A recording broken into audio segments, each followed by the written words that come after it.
Hello, users, and welcome. This is the Above It All program. I am your host, the Above It All program host. That is me, and I'm here to do a show. Today, we're going to be talking about news, political news, possibly, even on today's program. Before anyone is wondering, yes, I will talk about Trump. I will do it at the end of the show. So you gotta wait for it, but don't worry, I will get there. But I got a show today. I'm going to be doing a program here today. On this day, the day of today actually is the day I will be doing the show, and I'd like to start today's program off by talking about the COVID-19 pandemic. In the first 3 years of the COVID-19 pandemic, there were 3 million excess deaths in the West, according to a new study. And this is from a Canadian outlet, so they talk about Canada here a little bit, but I'm just going to talk about the international aspects of it. The first 3 years of the COVID-19 pandemic had more than 3 million excess deaths in Western countries, a new study says, raising serious concerns. The research published in the BMJ Public Health Journal Monday showed that between January 1, 2020 and December 31, 2022, a total of 3,089,465 excess deaths were reported in 47 countries in the West, including Canada. Well, I'm glad Canada is feeling included. Excess mortality reflects data about the number of deaths that exceed what is expected or considered normal during a given period. The first full year of the pandemic had more than 1.03 million excess deaths in 2020. The study said in 2021, when the first vaccines were rolled out, there were roughly 1.25 million excess deaths. And in 2022, when countries lifted most of the restrictions, as some people like to call them, I like to call them safety measures, personally. More than 808,000 excess deaths were reported, according to preliminary estimates, I should say. Quote, excess mortality has remained high in the Western world for 3 consecutive years, despite the implementation of containment measures and COVID-19 vaccines. Well, one thing about it is no one takes the COVID-19 vaccines, at least in the United States of America. No one takes them.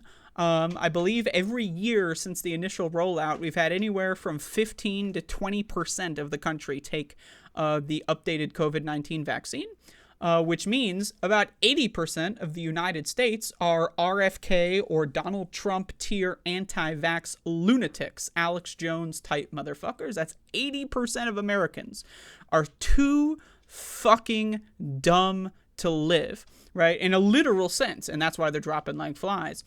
Quote, this is unprecedented and raises serious concerns, they said, adding that governments and policymakers need to thoroughly investigate underlying causes of persistent excess mortality and evaluate the health crises policies. And then they go on to talk about Canada specifically. So, of course, if you watch this show, you know that magic is actually not real. There is no such thing as magic. And that, of course, if magic isn't real, then COVID-19 was not eliminated by magic, as most people in the world believe. And again, the thing about the death metric here is that I find it to be very bizarre that everyone, if you talk to almost anybody, especially younger people, like under 40, everyone feels hopeless. Everyone has no energy. Everyone is tired all the time. Everyone is getting less and less healthy. Everyone is getting sicker and sicker and sicker.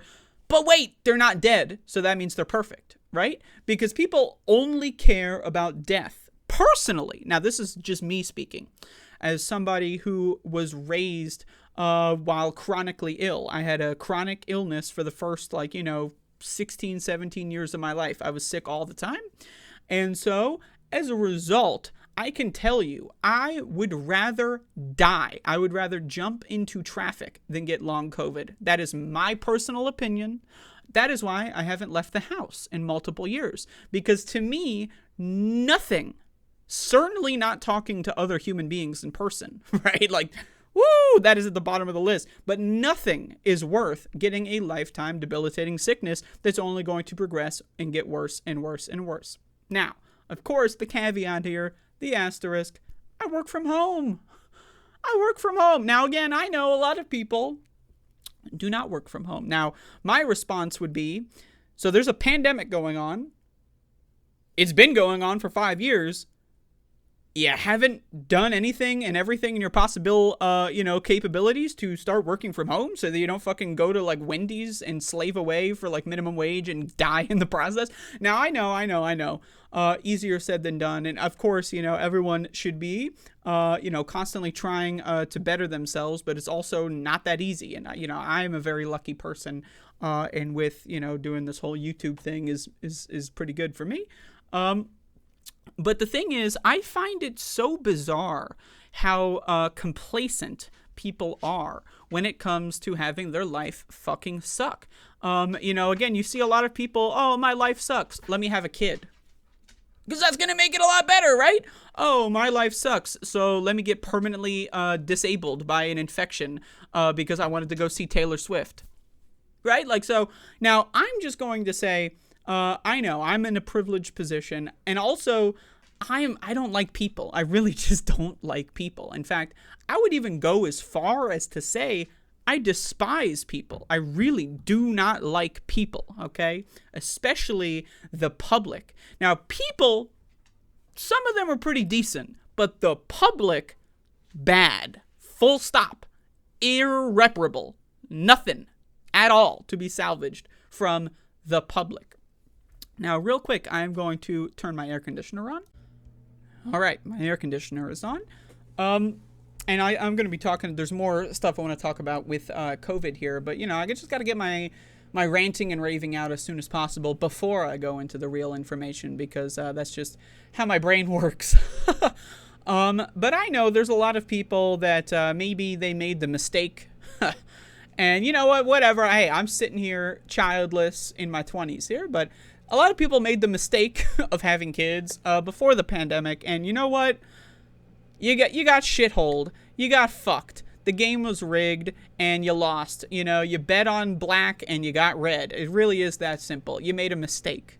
You didn't know any better. That's fine. I get it. But you know what? I have to say, I sincerely question people who are choosing to have children during year fucking 5 of a pandemic, and also during year like fucking 15 of the climate apocalypse. Really, we're just getting into the good stuff here when it comes to the climate apocalypse, and I'll talk about that more in a little bit too. That's not to say that every single person who has a child is terrible, but that is to say that the default, if you are a normal person, if you are an average individual, if you are someone who goes with the flow, goes along to get along, and you have a kid, most likely you are evil. You are a disgusting piece of garbage, because society is evil. And if you go along to get along with society, and then inflict that pain and torture on your child by, sending them to infection factories, also known as prisons, also known as the school system. I don't know, man. I'm just saying, I sincerely question people choosing to have kids in year 5 of a pandemic. I really do. Unless you're rich, right? Now, again, I know what this sounds like, but unless you're rich, you literally cannot actually raise a child without the child being abused in some capacity. And now, I know that's unfortunate. I know that is eugenics. I understand that. And that is why I think we should get rid of the current society and start over. That is why I think that. Because society, as it is now, is fucked. And I don't think bringing new kids into poverty is going to fix anything for anyone. Now, with all that being said, let's head into another good thing to talk about on the subject. virus that causes COVID-19 can remain in sperm for 110 days after infection. Now, it should be noted that 110 days is not the ceiling of how long it can last in your sperm. It could theoretically last forever. That's just the length of the study. So let's read this bullshit. Researchers at the University of Sao Paulo in Brazil have discovered that SARS-CoV-2, the virus responsible for COVID-19, can remain in the sperm of patients for up to 90 days after hospital discharge and up to 110 days after the initial infection. Now, again, that is the length of the study here. The study, published in the journal Andrology, is the first to demonstrate the prolonged presence of the virus in semen, which can lead to reduced sperm quality. Again, if you are actively procreating in year 5 of a pandemic, I personally believe that there is a 90 to 95% chance that you are irredeemably evil. That is my opinion, okay? That is just how I think. Again, I know people that are parents. Some of them, I assume, are good people. But let's be honest here. Most parents are garbage. Let's just be honest, okay? So, to all the parents out there, I know, I repeat this, I bang on this drum a lot. That's just because everyone else isn't allowed to talk about it. I'm not allowed to talk about it either, but I do it anyway because, I don't care about people liking me. The findings suggest that individuals planning to have children should observe a quarantine period after recovering from COVID-19. The research team, supported by FEPS, used real-time PCR and transmission electronic microscopy, PEM, to detect viral RNA in semen and spermatozoa. God damn, I'm just going to say it again. Spermatozoa. Wow.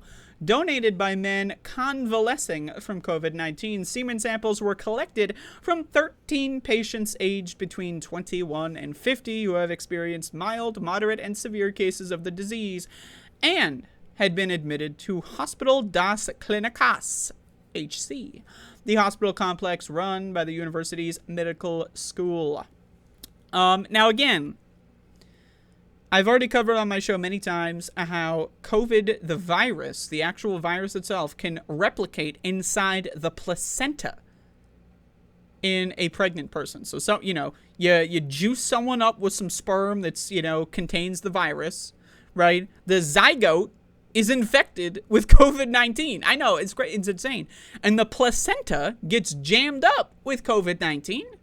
Right? Isn't that insane? Isn't that a little crazy? Isn't that a little weird that we're letting this happen? And we're not only that, but society is encouraging it.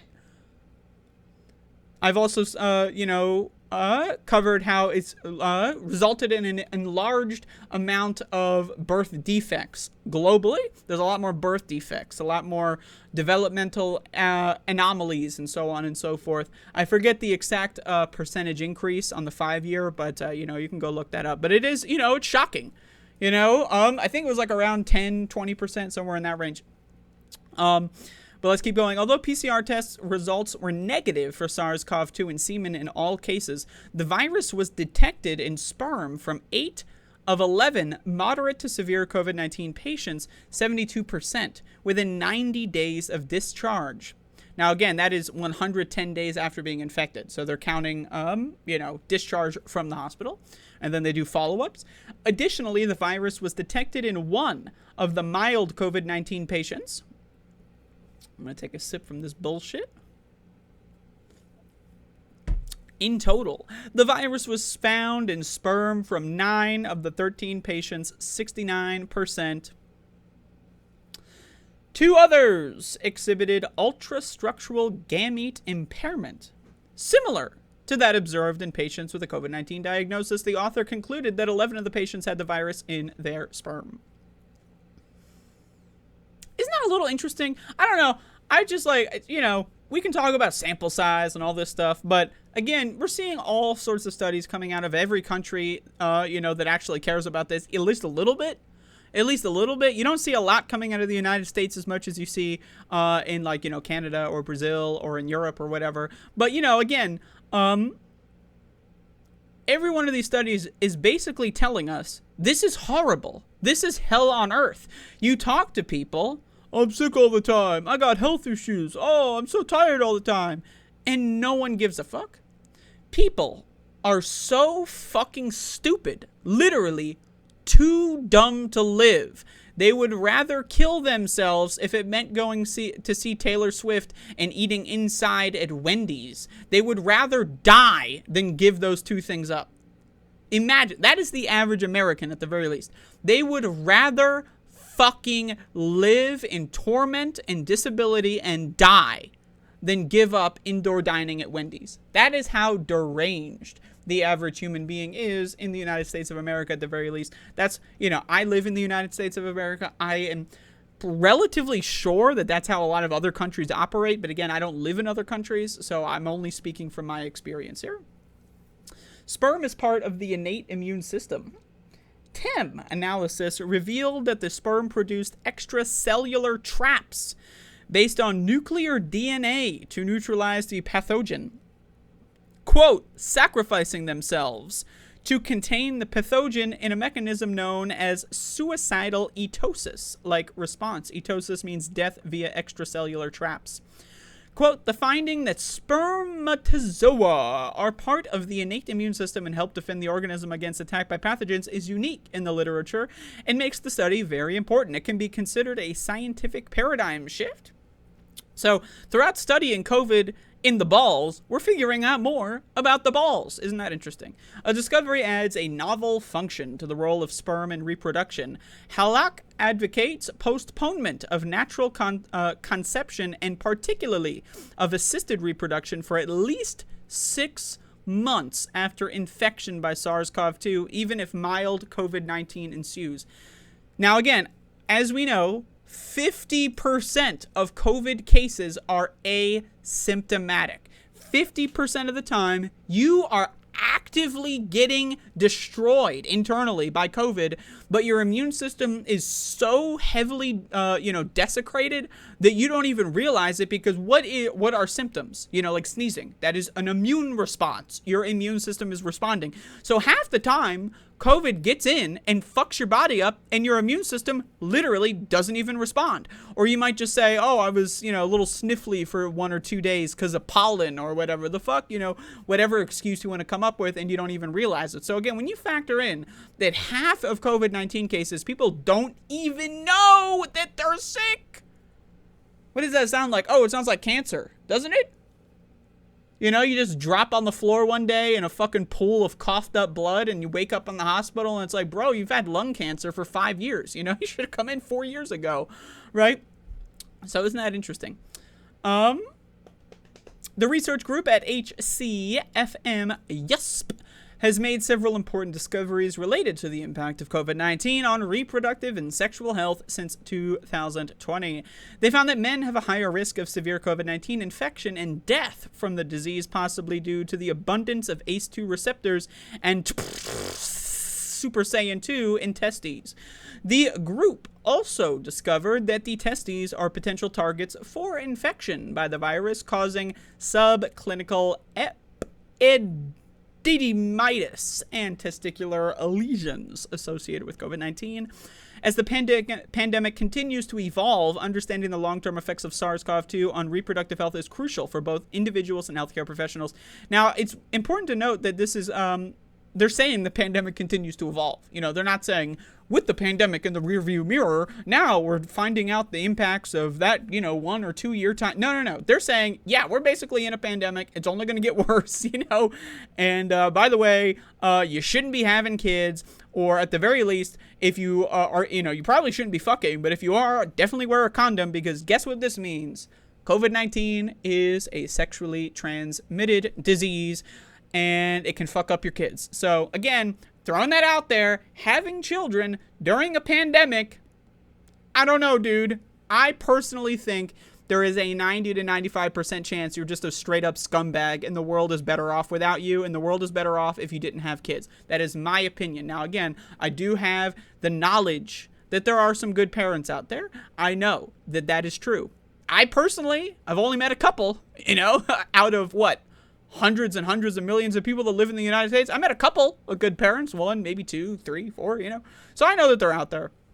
But again, when I talk about the war on parents, I'm talking about the vast, vast majority of these motherfuckers who they straight up do not give a fuck about their kids. They just don't. They have kids because they're following the script that they were told when they were kids. You gotta grow up, you gotta get a job, you gotta get married, you gotta have a family, because that's how society keeps going. And they never actually are, thinking, do I actually want any of this stuff? No. They never think about that. They just go along to get along. They follow the script. They follow their leader because they're actually not free thinkers. Like me.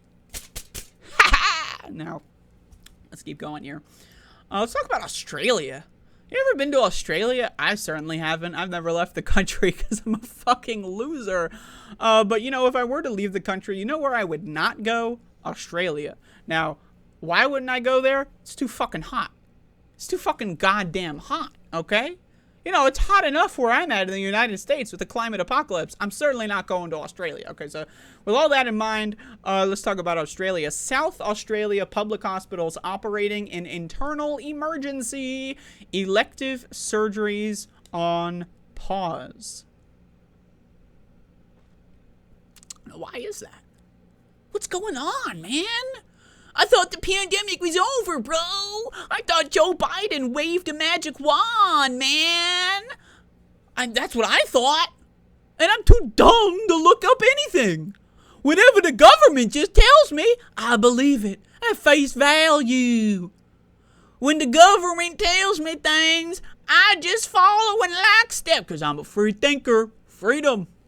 Now, I know this isn't Australia, but still, again, this is a global pandemic, and again, I live in the United States, so whenever I'm making fun of people, I'll use American references, even if, we're talking about something in Australia, because again, when it comes to viruses, we have planes, okay, motherfucker, and everyone's on planes all the time going across the country, or rather going across the globe, so, again, what's going on in Australia is bound to happen everywhere else at different points in time, but let's read this.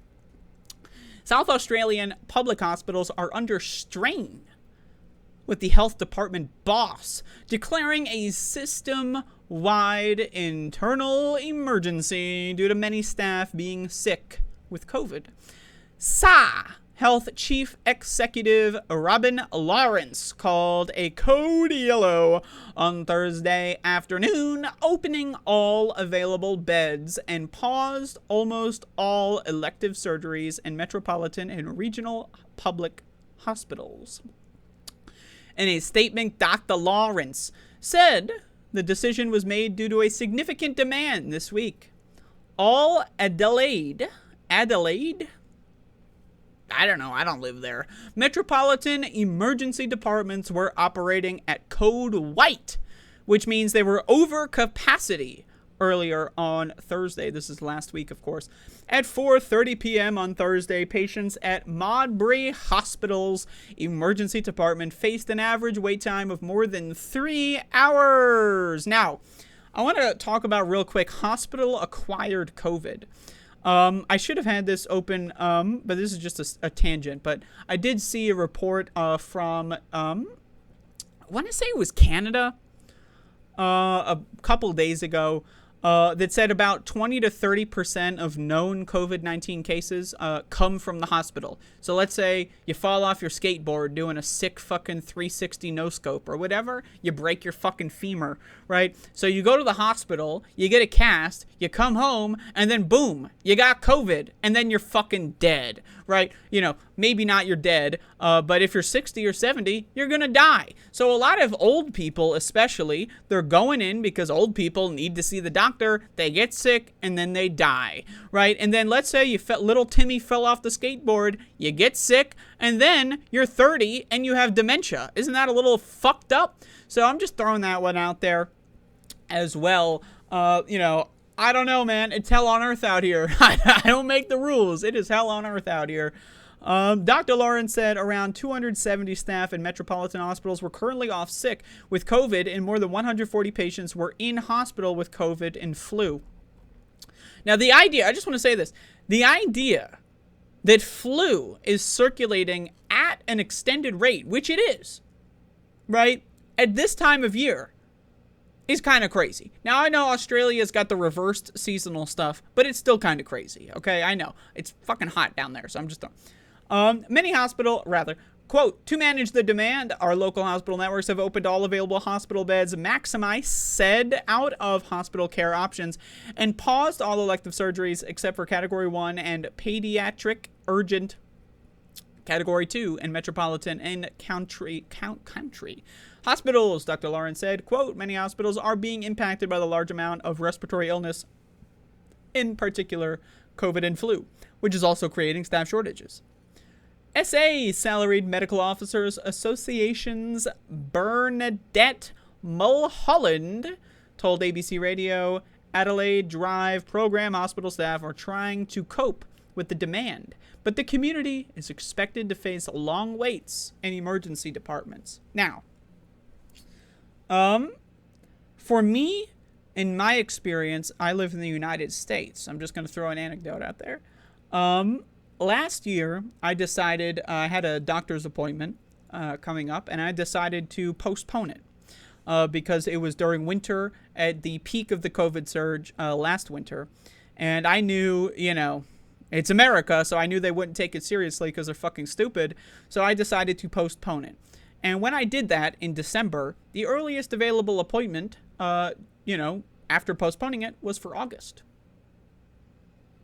So I don't know. Hey, again, I am not someone who is in immediate, physical danger. I don't have any like major health issues or anything. It's just, checkup or whatever for some of the bull that I take. And so I don't know. I find that a little interesting. I don't know. That's interesting. Why is that? I don't know. I don't have that information. We know the government is trying to turn it around. That is false. But this is turning around the Titanic of our health system. And we're going to go through some pain. We're seeing a reduction in elective surgery as a response. We know our intensive care units are full. At this stage, it is unclear how long the measure will be in place for, and an SA Health spokesperson refused to provide further details about the internal emergency. So, little interesting. We're going to stay in Australia, but let me take a break before we get to the next subject. Again, I find it absolutely mind-blowing that the average so-called self-proclaimed communist is, by all intents and purposes, actions speak louder than words, a fucking Donald Trump sycophant RFK Jr. superfan, right? When it comes to vaccines, again, 80% of Americans refuse to take vaccines. Most, even more than that, refuse to mask in any capacity, right? I just find that insane. I find it insane that there are people out there like left-wing institutions, left-wing politicians, left-wing journalists who constantly, for years, decades, Medicare for all, Medicare for all, we need Medicare for all now, we need Medicare for all, Medicare for all, Medicare for all. And then as soon as a pandemic happens, boop. Oh, healthcare? Oh, I guess. Oh, you want to have positive health? I don't know, man. I don't know, dude. You want to be healthy? I don't know, man. That's pretty much the average leftist whenever you talk to them. When you talk to a leftist about health, they don't want to know about health. They don't want to be healthy, and they certainly don't want you to be healthy. 10 years ago, leftists were all about being healthy. Medicare for all, Medicare for all. Now, it's how many times can we get COVID and hopefully we won't die because the only thing that matters is life and death. There's no such thing as quality of life. Now, I'm going to go ahead and take this off just because I got to put my fucking headphones on. But don't worry. Because we're still in Australia. But this time we're watching a fucking video here. I hope these fuckers, these goddamn fuckers don't fuck me up. But they might. They very well may fuck me up. But this is coming from Southern Australia once again. Now, again, I'm just going to be honest with you. I don't know jack fuck all about Australian geography. I know a little bit about the political situations there. Enough, to say there's a lot of shithole fuckers in Australia. But I'm not going to sit here and tell you I know the geography and where every city is. All I know is this is in Southern Australia. So we got a news report here talking about the school system. Let's watch. As COVID and flu infections continue to soar, the teaching workforce is struggling to cope with the number of staff falling ill. Last week, 250 of the state's public school teachers were off sick with COVID. The total number absent due to illness likely much higher, as flu and RSV infections aren't reported to the Education Department. The union's urging parents to keep sick children home to slow the spread of winter illnesses. It says there's a shortage of relief teachers year-round and the problem's now been compounded. Our members are reporting they're finding it really hard to get relief teachers. Now, I just want to say, I find it truly hilarious. And again, this goes back to the average person is evil and insane thing I mentioned earlier. That there are people doing a news report about COVID. And they're not going to take COVID precautions during the news report about COVID. I don't know, man. If I'm being interviewed, why are you sick? Why are all your friends sick? Why are all the kids sick? If I'm being interviewed, you know what I'm not going to do? Be barefaced in front of a bunch of journalists who are going from fucking person to person to person to person doing a bunch of interviews without masks on. That's what I'm not going to do. You know what I mean? So I'm just saying the cognitive dissonance here, and this is where I said this before. They don't believe in germs, right? And now again, I view that as like a black and white subject, right? Maybe I should have a little bit more room for nuance, but I'm willing to be convinced of that. But again, if you believed, I said this before, if you believed that driving off of a cliff into the Grand Canyon would kill you, and also you don't want to die, you know what you would not do? Drive off the fucking cliff into the Grand Canyon. Now, if you did want to die, if you were suicidal, you would do that, right? So if you believe in the germ theory of disease, that germs, viruses, bacteria, so on, fungus, can cause infectious diseases, disability, and death. If you believe in that, and you don't want to be permanently disabled or die, you know what you would do? You would wear a fucking mask. So again, it really boils down to these are some extremely stupid motherfuckers. I'm talking about really stupid motherfuckers, okay? Like, again, the average person, I know I'm sitting on my high horse here, but just bear with, really fucking stupid motherfuckers. But with all that being said, let's keep going. Teachers to cover any of the classes that they're missing. To give a bit of perspective, compared to this time last year, I think we were at about 270, so comparable. And this week, or last week, compared to the week before, we've seen a small jump up. With hundreds of hospital staff also off sick and almost 24 elective surgeries cancelled, the opposition's renewed calls for flu vaccines to be free for all South Australians. But the government's adamant it's not a viable solution and won't ease the strain. Again. Okay. So there's a fucking COVID surge, and the government's like, yo, we're going to make flu vaccines free.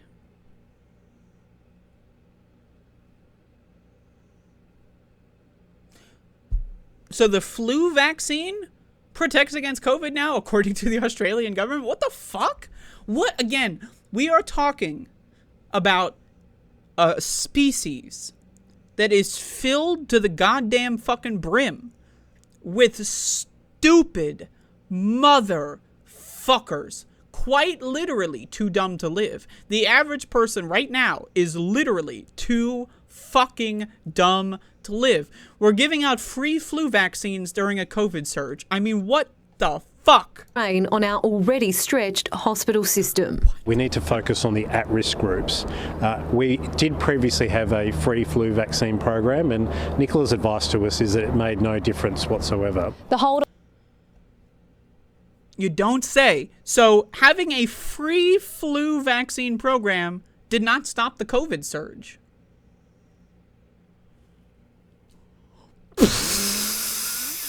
Whoa, dude! Dumb motherfuckers, man! And again, the journalists are interviewing people in authoritative positions, and no one asks them, like, the simple question, why are you giving flu vaccines during a COVID surge and not COVID and flu vaccines? You know what I'm... Like, flu vaccine's fine, but there's a COVID surge, okay? Right? Like, what the fuck? on elective surgeries is expected to be in place till the end of the week, but the health minister can't rule out that being extended. I know, we live in Fuckville here, okay? We live in motherfucking Fuckville. That's just how it is. So they got some other videos here. I want to watch this one. This goes back to like the news desk or whatever the fuck. Got some colored pencils here. Look at that.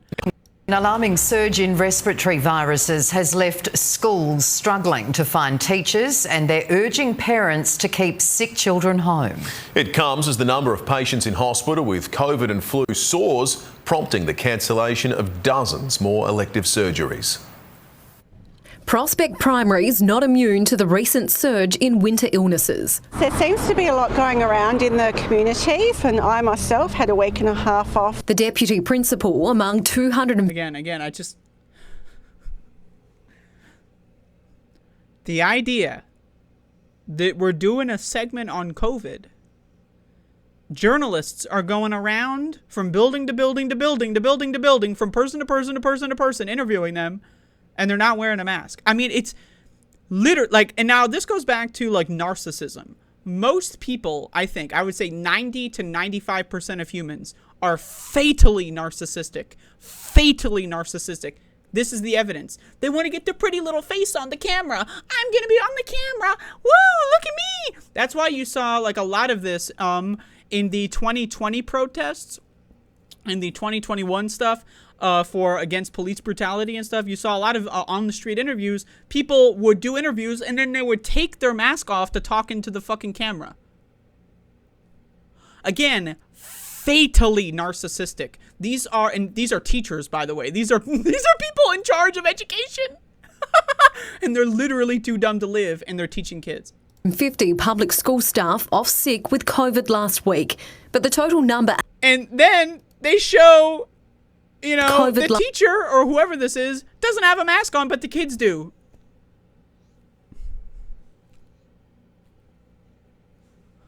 Last week, but the total number absent was likely much higher, with flu and RSV infections not reported to the Education Department. The union says the spike in infections has left schools struggling to fill vacancies. Our members are reporting they're finding it really hard to get relief. Anyway. I think there's like some reusing of clips here. But either way, again, okay, this shit is insane. This is just like the world that I find myself in. I just wake up every day, right? And I'm in hell. I'm in goddamn hell on earth every fucking day of my life, okay? That is insane. The shit that we have to put up with here. Okay? I can't get my mind over it. I really just can't figure this one out, man. Like, again, the only thing I can think of to say is these are motherfuckers that are too dumb to live. And again, the sooner these guys are gone, the better for the rest of us. I know that sounds kind of crazy to think about, but again, the average person is so fucking stupid, they don't believe in germs. They don't believe in germs. 90% of humans on this earth right now. This is just, again, I'm just saying this is my own estimate. I don't know. There's no scientific study or whatever on how many people believe in COVID. I would argue that 80, at least, if you want to be extremely conservative, 80 to 90%, they don't believe in germs in the year 2024. We're in year 5 of a motherfucking pandemic. And a super duper fuckface majority of human beings do not believe in germs. Millions of dead motherfuckers. People don't believe in germs. Tens of millions, if not hundreds of millions, of permanently disabled people. And people don't believe in germs. People that are permanently disabled from COVID, a lot of them still don't believe in germs. Oh, I'll get better soon, man. Yeah, well, I've been struggling lately, man. So I feel like I deserve to go see Beyonce, dude. I deserve to go see Taylor Swift without a mask on. Oh, I've been so sick lately. I deserve it. Again, we are talking about a race of people. A race of, creature, I should say. Like, human beings, I should say. That are so fucking stupid that over 100 years since the discovery of germs, the average person just doesn't believe in them. They just don't believe in them. They don't believe in it. 100+ years of the germ theory of disease. I'll be fine. I'll be fine. We are talking about a group of, like, what is, like, the goal of life? To propagate our species, right? That's what the breeders tell me. Oh, we have to have kids to keep the species alive. You having a kid is going to keep the species alive. Meanwhile, we're heading to climate apocalypse and we're in year 5 of a fucking pandemic. But yeah, me having a kid is going to somehow keep the species alive. Jesus fucking Christ. But speaking of dumb motherfuckers, let's check this out. UN chief says world is on highway to climate hell as planet endures 12 straight months of unprecedented heat. The planet just marked a shocking new milestone, enduring 12 consecutive months of unprecedented heat, according to new data from Copernicus, the European Union's climate monitoring service. So again, in most places in the United States, there was no winter. Last winter, it wasn't actually winter. It was like just an extended summer, and maybe you got maybe a week or two of autumn, and then it was just back to summer. Insane. But we live in Fuckville. We live in stupid fuck shit ass Fuckville, okay? We live in the worst timeline. We are on the brink, okay? This shit is fucked. Every single month from June 23 to May 24 was the world's hottest such month on record, Copernicus data showed. Now, I just want to put a parallel here between COVID and climate. If you ask the average left-winger about COVID, they turn into Donald Trump. They turn into a Nazi. They turn into a fucking freak, okay? But if you ask the average leftist about climate, they believe in climate change. Now, do you want to know why you get such radically different responses from left-wingers on two things that are basically the same? It's because when you talk about COVID, there's an implication of actual community care and solidarity instead of just talking, instead of just preaching. But most left-wingers aren't actually left-wingers. They use left-wing politics as a brand to socialize, as a trend. It's like a brand, a logo on your t-shirt. It's like a sports team ball cap. That's politics for most people. Of course, again, most people would include most leftists as well. So that's why a lot of leftists believe in things like climate change, but they don't believe in things like germs. Because when you believe in germs, you're expected to do something about it. When you believe in climate change, hell, there's nothing you can do, right? You're not a fossil fuel executive. You can't just like pull the lever and turn all the machines off. So what can you do? Well, oh well. And that's why people are more likely to believe in climate change than in germs. That is it. That is why. Because when you believe in germs, you're expected to fucking do a little bit. Do a little bit. Change your life slightly. And most left-wingers are, again, fatally narcissistic.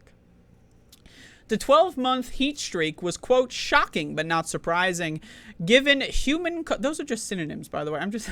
Come on. But given human-caused climate change, said Carlo Buontempo, the director of Copernicus, who warned of worse to come. Unless planet-warming fossil fuel pollution is slashed, this string of hottest months will be remembered as comparatively cold.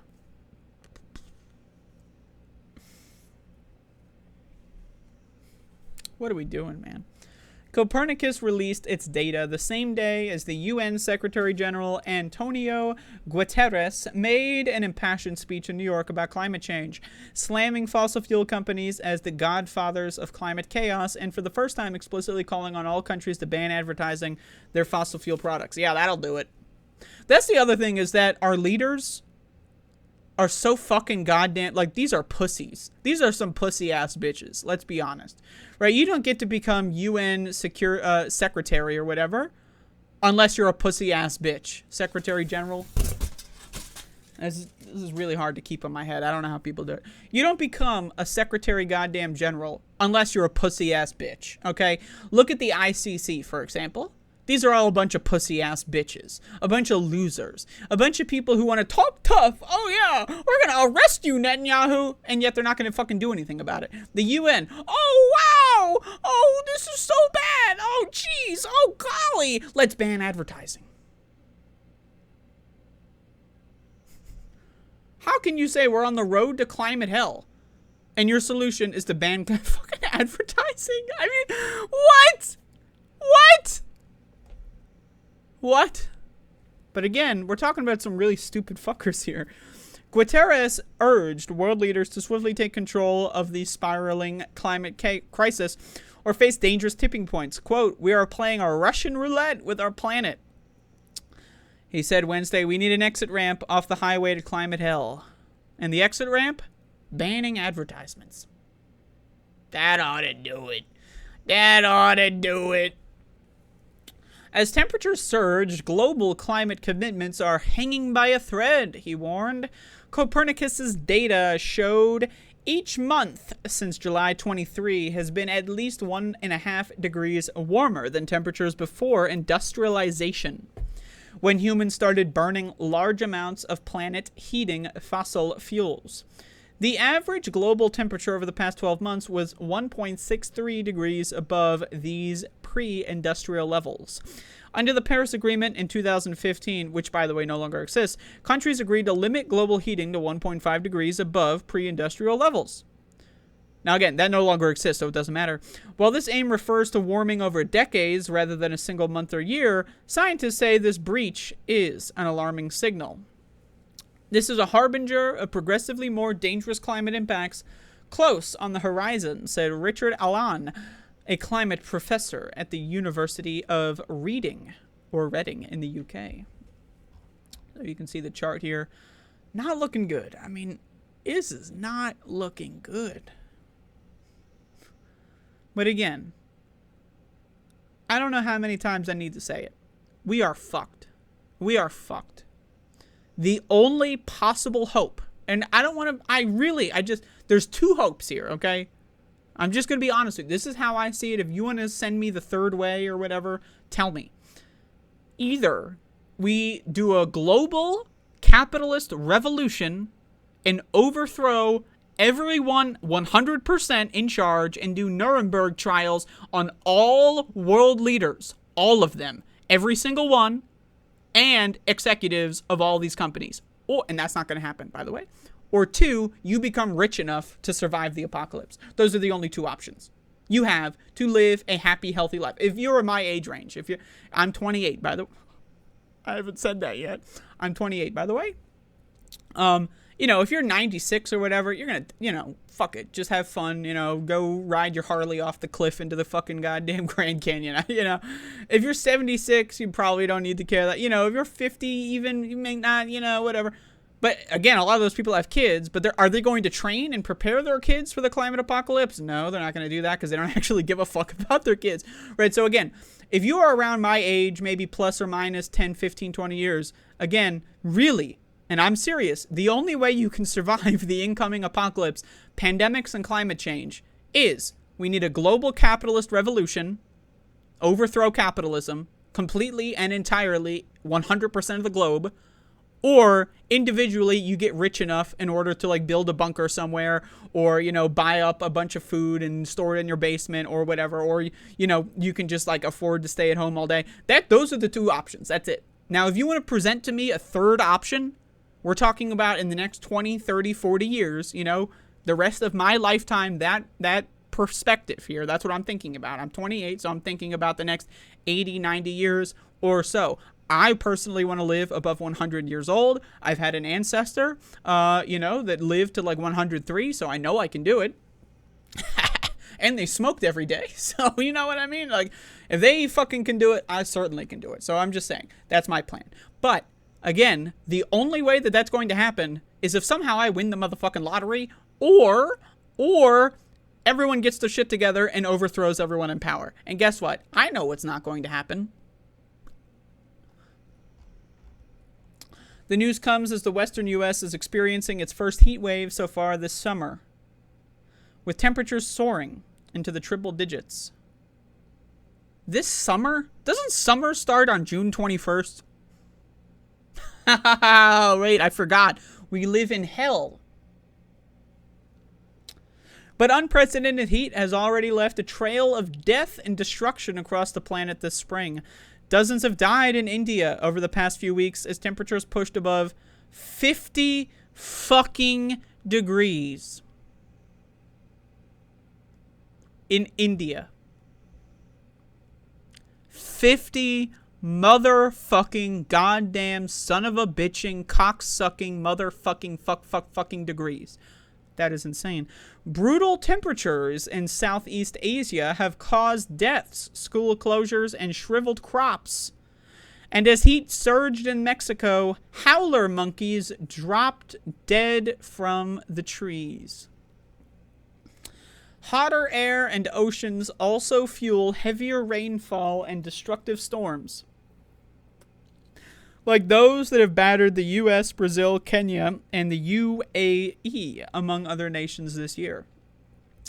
The recent heat offers a window into the future with extreme heat that challenges the limits of human survivability, said Ben Clark, a researcher at Imperial College London's Grantham Institute. Quote, "It is vital people understand that every 1/10 of a degree of warming exposes more people to dangerous and potentially deadly heat. I read that last year in the United States, over 1,000 people died of heat-related death.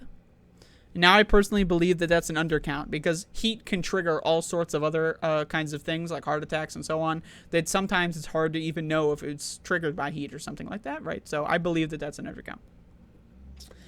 Extreme events turbocharged by climate chaos are piling up, destroying lives, pummeling economies, and hammering health," Guterres said, "but let's ban advertising. That'll get them." Humanity is having an outsized impact on the world, he said, likening it to the meteor that began the process of wiping out dinosaurs 66 million years ago. In the case of climate, we are not the dinosaurs. We are the meteor. We are not only in danger, we are the danger. Now, again, I'm just going to say that's a cool quote, okay? Going full Walter White on this one here. But at the same time, this guy's recommendation was to ban advertising. So, like, shouldn't this guy, the UN Secretary General, be leading a giant fucking revolution against industrial capitalism? If you now this goes back to the belief here, the belief thing. If you truly believe that we are the meteor, then why the fuck are you just standing on a podium saying, we gotta ban TV advertising? I don't want to see any more commercials for trucks. That ought to get them. I don't know. Like, I'm just saying, like, what are we doing here, man? Like, even an even hotter future. Global temperatures are expected to start dropping below record-breaking levels in the next few months as El Niño, a natural climate phenomenon that tends to boost the planet's average temperature, weakens. El Niño is basically like Kaioken. You know, whatever the shit is going on, you know, what's happening, you know, it's just like a ×2. You know, it's like, okay, our shit was getting hot already. Yeah, we're going to go fucking Kaioken on the heat. And now it's hot as fuck, okay? And so, again, El Nino isn't going to be here forever, theoretically. So, again, temperatures could drop, but are they going to drop below what they were? That remains to be seen. So let's keep reading here. But that won't mean an end to the long-term trend of rising temperatures as humans continue to burn planet-heating fossil fuels. While the sequence of record-breaking months will eventually be interrupted, the overall signature of climate change remains, and there is no sign in sight of a change in such a trend. Now, again, the next El Nino, whoa, just thinking about it scares the shit out of me. Guterres' speech also referenced new data released by the World Meteorological, there's too many O's in there, Meteorological Organization, which found a nearly 86% chance that at least one of the years between 24 and 28 will break the hottest year record set in 2023. The WMO also calculated a nearly 50% chance that global average temperatures over the entire 5-year period between 24 and 28 would be more than 1.5 degrees above pre-industrial levels. That would bring the world closer to breaching the longer-term 1.5 degree limit at the heart of the Paris Agreement. Again, the Paris Agreement doesn't matter. Once Donald Trump ripped it up, it doesn't fucking matter. I'm going to put this back on. This is like, I don't know, man. This is some stupid-ass shit.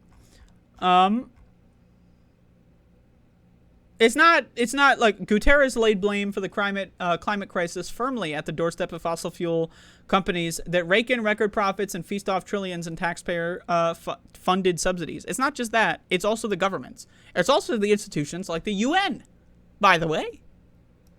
These companies have spent billions of dollars over decades distorting the truth, deceiving the public, and sowing doubt. And everyone else says, just let them do it, and in fact, encourage them to do it. So, isn't that just wonderful? But let's keep going here. We got a show. Doing a fucking show today. All right.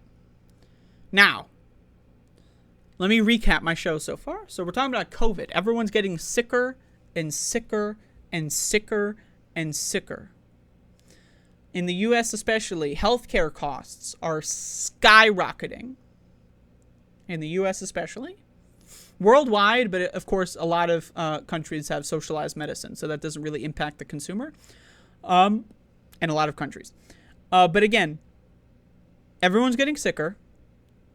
We're having hospital shortages of staff, doctors, nurses, so on and so forth. And then I'm going to show two stories here. Two stories. I want to start with this one, actually.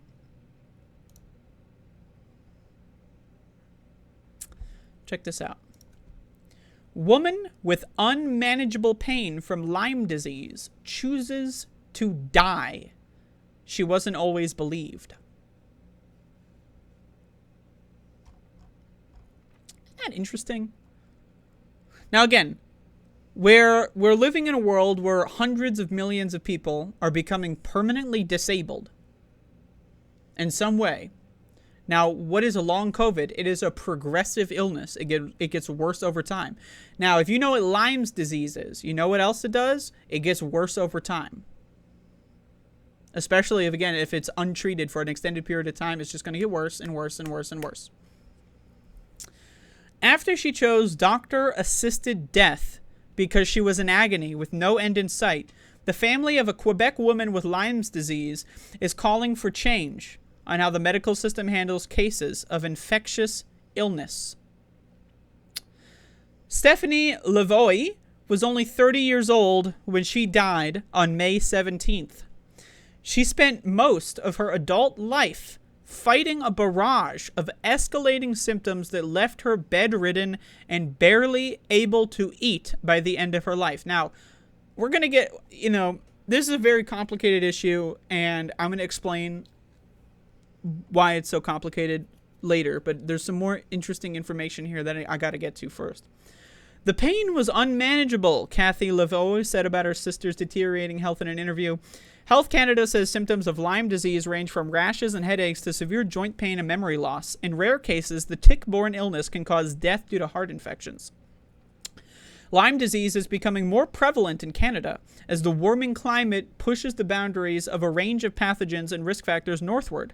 A federal report noted that there were 3,147 reported cases of the disease across the country in 2021, up from 266 in 2011. Lavoie was bitten by a tick in Quebec's Saguenay region 8 years ago, but diagnosis and treatment in Canada proved difficult. Now again, this person is dead. She killed herself, okay?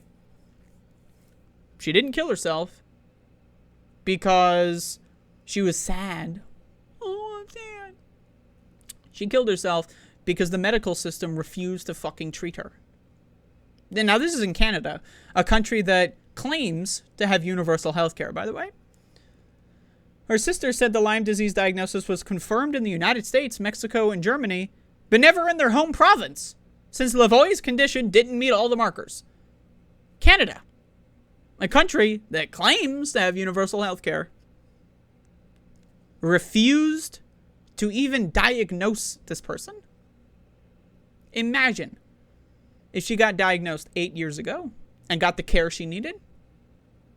We might be in a whole different situation. She might still be alive. But instead, she chose to kill herself because the medical establishment in Canada, and a lot of countries are doing this now, would rather kill people than spend money on saving them.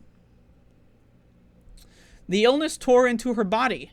At first, aches crept into Lavoie's feet and then spread to her knees and joints. 4 years ago, she started using a wheelchair. The pain became so excruciating, she was confined to her bed for the last 2 years of her life. Her hands and feet curved from the disease. Her condition worsened last August to the point where she could only stomach bananas. Quote, she could not tolerate anything else, Kathy Lavoie said, and even at the end, bananas were giving her a hard time. Lavoie weighed 59 pounds when she died. As Lavoie faced mounting pain, her sister said she began considering medical assistance in dying, a last resort. Quote, she still tried some things to see if it would improve her situation, Kathy Lavoie said, and she only wanted to have a plan B if the pain got so bad and her condition got so bad she could put an end to it. And that's what happened. Finally free from years of suffering. Okay, I had this highlighted from earlier. Kathy Lavoie said her sister fought to live, but her weight dipped dangerously low and she had trouble eating. Even so, their request for at-home medical care for intravenous nutrition was denied. Now, was her request for medically assisted suicide denied? Of course not. Of course not. The government would rather kill people than treat them in a country that ostensibly has universal health care.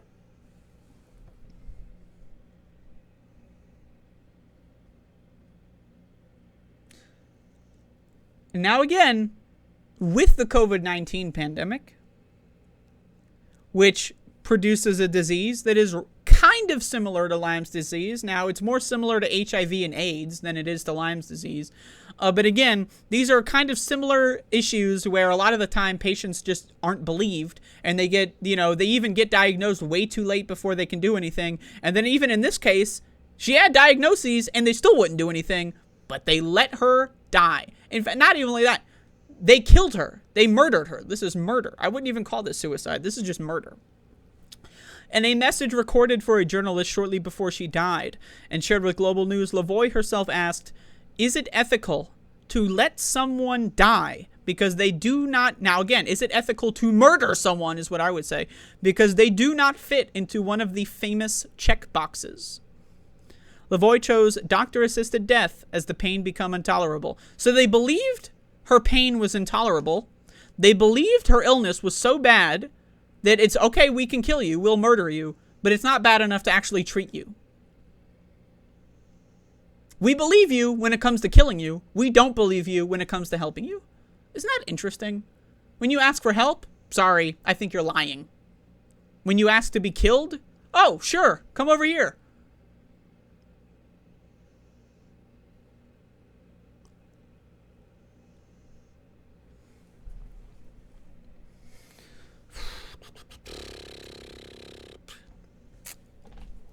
I'm going to do another one here.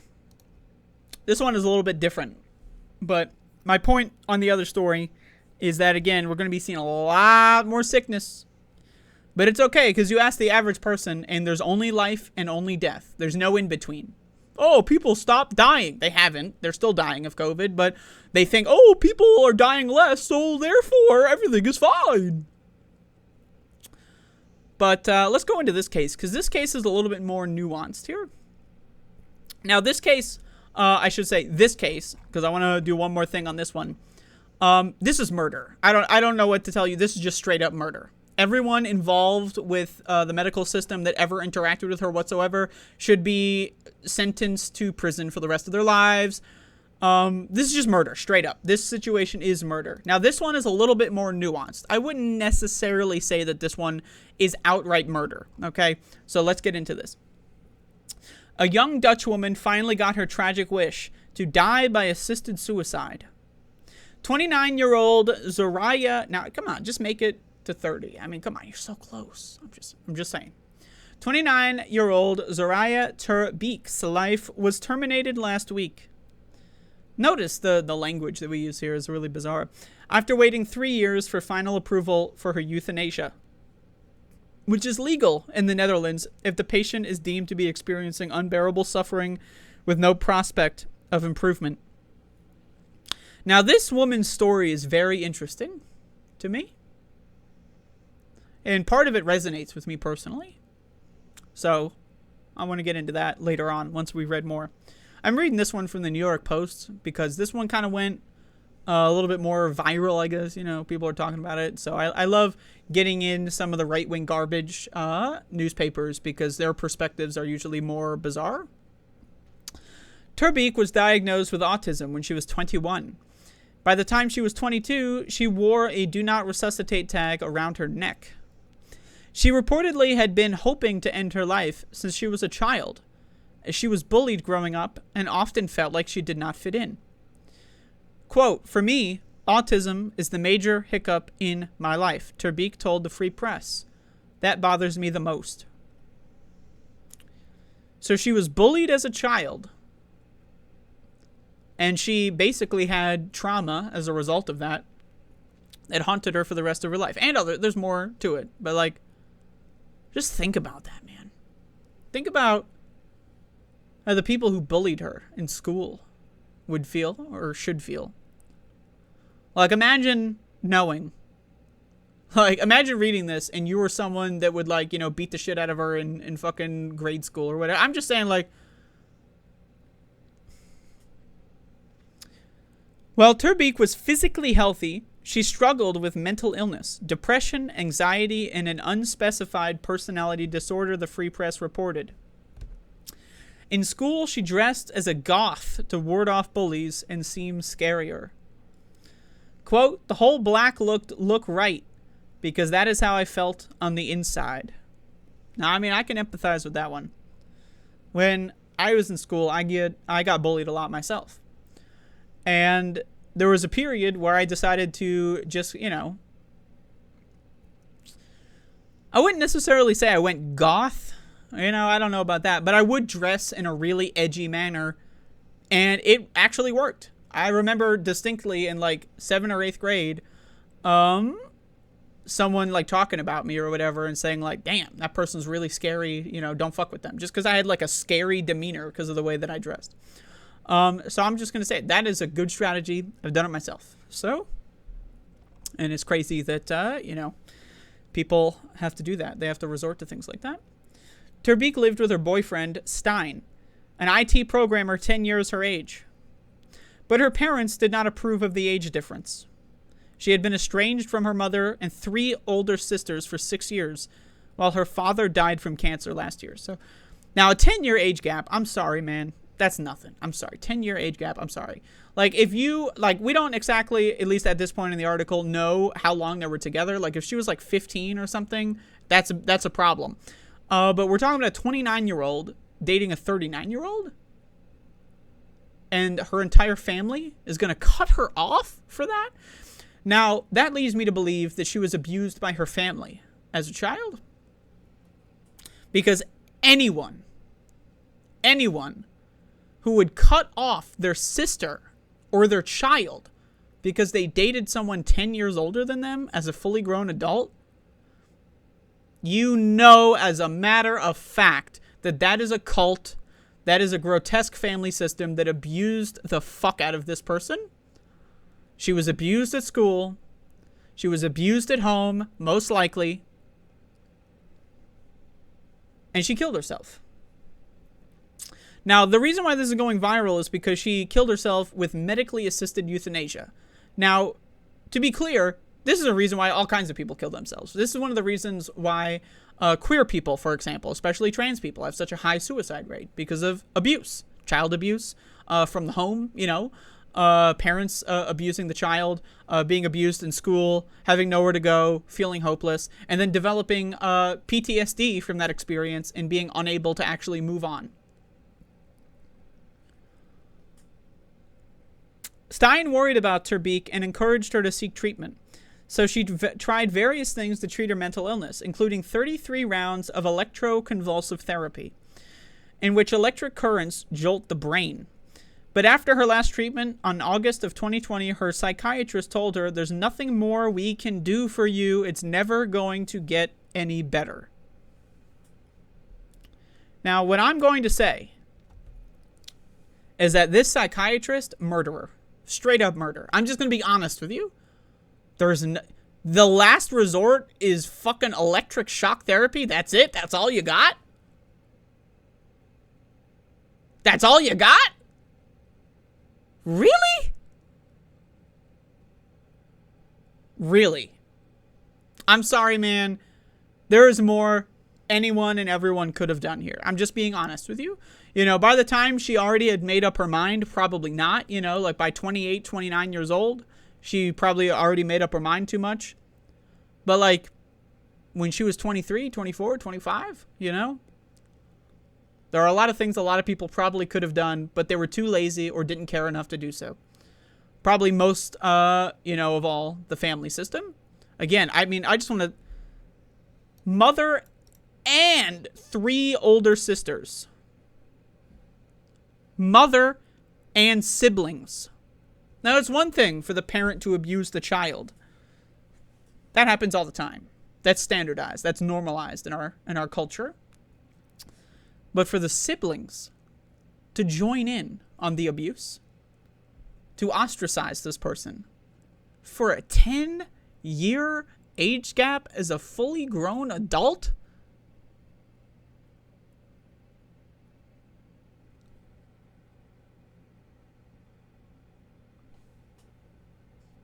Are you fucking kidding me? Like, quote, after we heard that, we all knew what that meant, Terbeek had said. Now, I would go as far as to say that the psychiatrist straight up convinced her of that. Now, I don't want to necessarily say that because that I don't want to make it seem like it's I'm infantilizing her in any capacity. She made the decision. She sat on the decision for 3 years, so she really wanted this. But, you know, when you're in a position of authority and you basically tell your patient, I refuse to do anything else, you know, I don't know, man. I think that definitely plays a role.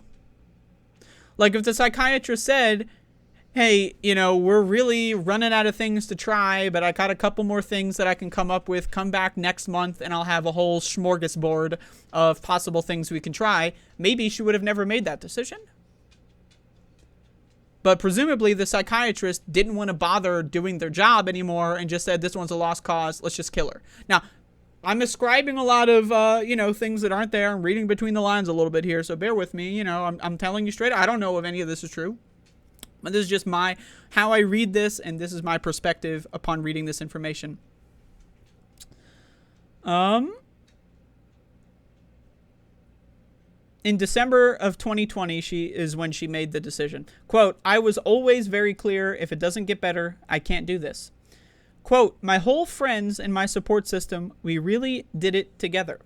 She had told the Free Press. Terbeek reportedly saw herself as an ambassador for the Dutch euthanasia program and believed there was proper protocol in place to prevent abuse of the system. Now again,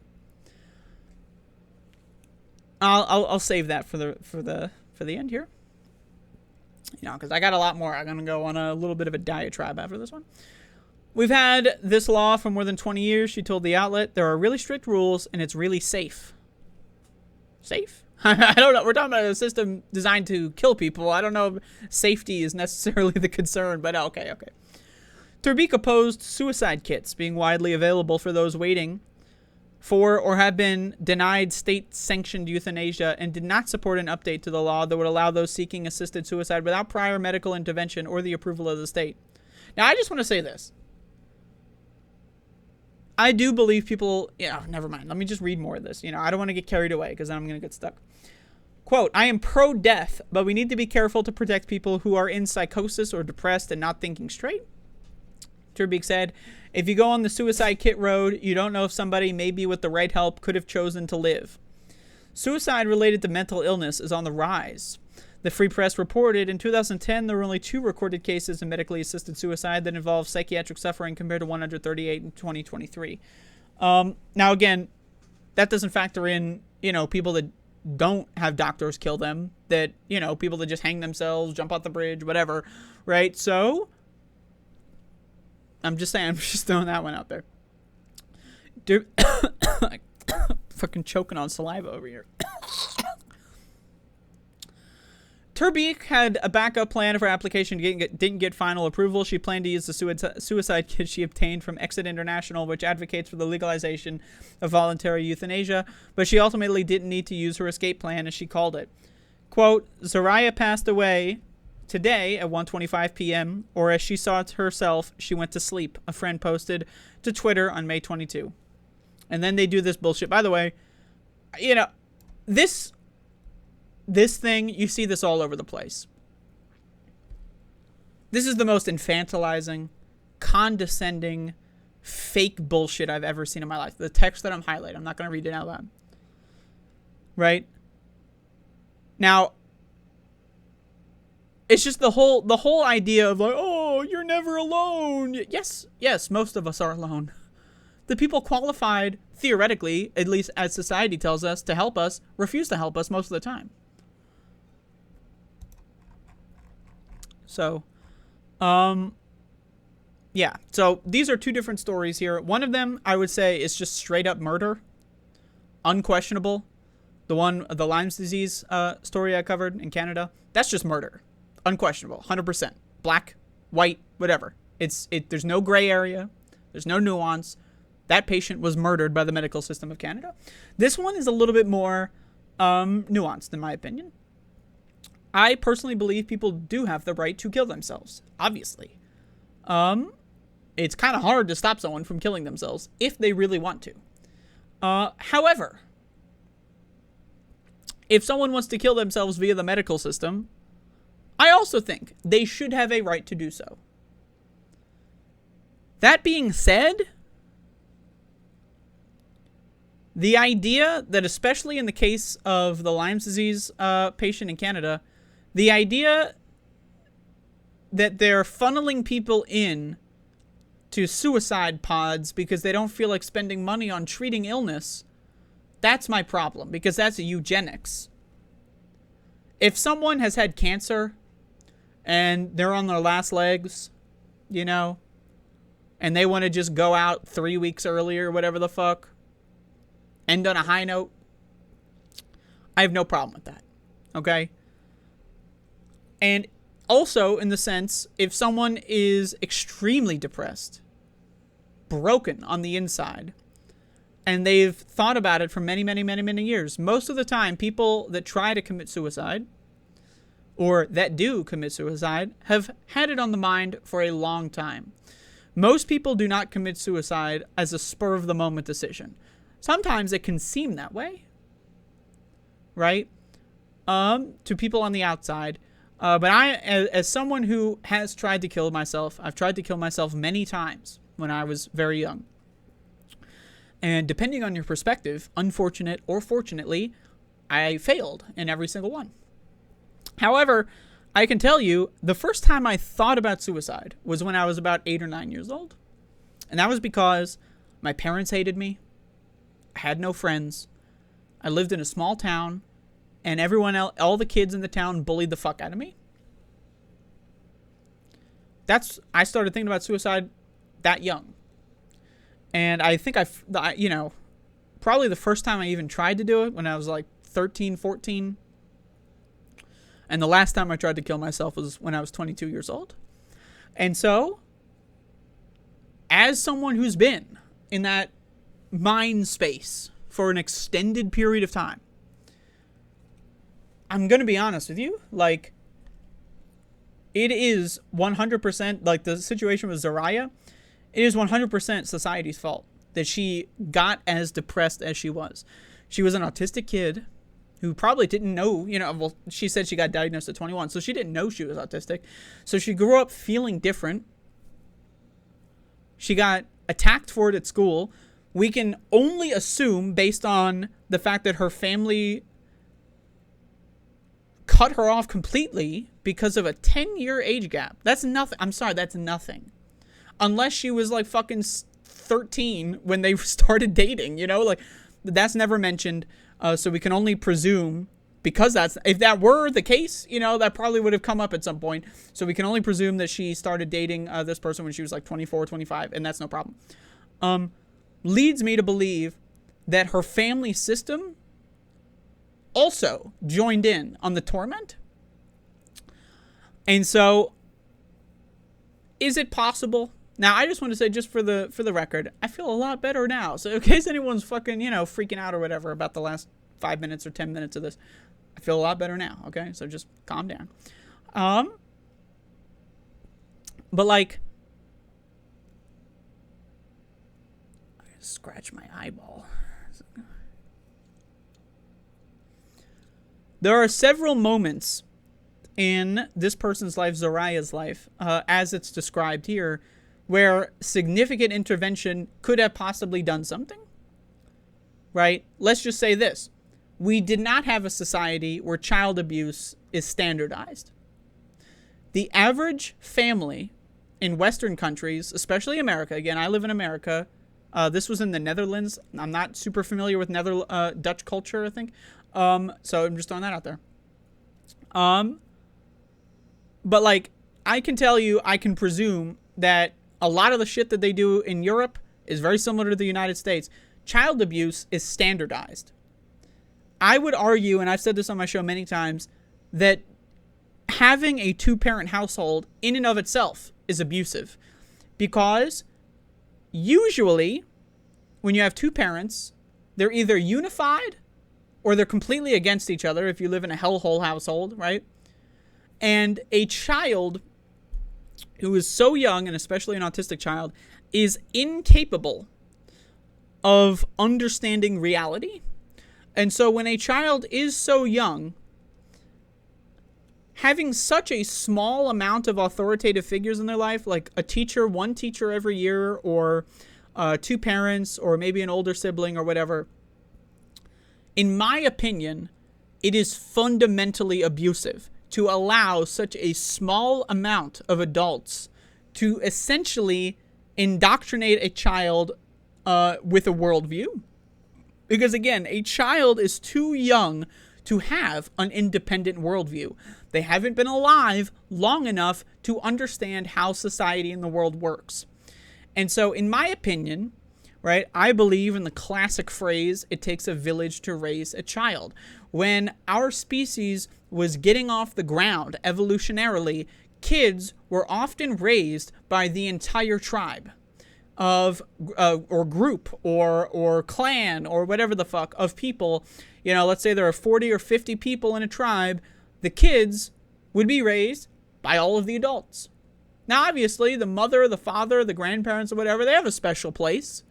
There's a certain amount of authority or whatever there. But there's so many adults here that they're able to more quickly understand the world around them, okay? Now, I'm going to be honest with you. The world around them, you know, 100,000 years ago was a lot less complicated than the world around us now. So we have less people as stopgaps, as safety mechanisms to help children understand the world, and society has gotten infinitely more complex, scary, and hard to understand. All right, so that desynchronization, in my opinion, is inherently abusive. A two-parent household is inherently abusive. That is my opinion.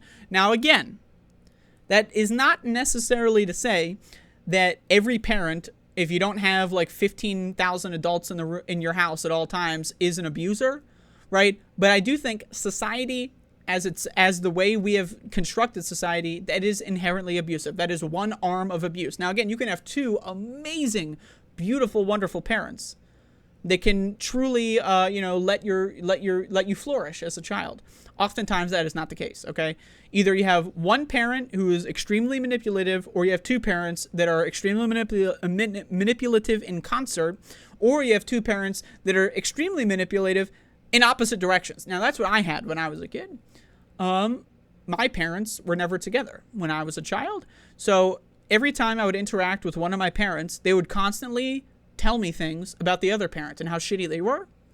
You know, I'd see my dad. Oh, your mom fucking sucks. She's crazy. She's evil. You know, she doesn't know what she's doing. I would see my mom. Oh, your dad's crazy. He's evil. He doesn't. So that really fucked with my brain. And I'm just telling you my experience here. Right? And so I know that a lot of people have had very similar experiences. So again, when you are someone who from a young age was put through what I can only assume is torture based on the story, it can leave a long-lasting effect on your life. And just, I don't know, man, I feel like there is always something that we could do, but also there's really nothing that people in authoritative positions of power are willing to do. Like, again, look at the Lyme's disease patient. the healthcare system in Canada, an ostensibly universal healthcare system, said, we don't feel like treating your disease. But we do feel like killing you. We'll gladly murder you. That's fine. No problem. Treating you. Most people who want to be put in a position of power, in my opinion, are inherently evil. That's why I think all cops are evil. Because it is a power position. You have to be an evil person to become a cop. And I would apply that same logic to a lot of politicians. I would say most 90 plus, 99% of politicians. But I wouldn't necessarily say it's a rule that every politician is evil. And the same way, I wouldn't necessarily say it's a rule that every doctor is evil. But I do believe a significant amount of doctors are evil. I do. There are so many cases, I've experienced it myself, of doctors just straight up not believing patients. Like, again, the Lyme's disease patient, the doctors just straight up did not believe her. She had to go to Mexico to get a diagnosis. A Canadian had to fly to fucking Mexico to get a diagnosis when she lives in a country that claims to have universal health care. And that same country had no problem murdering her 8 years later.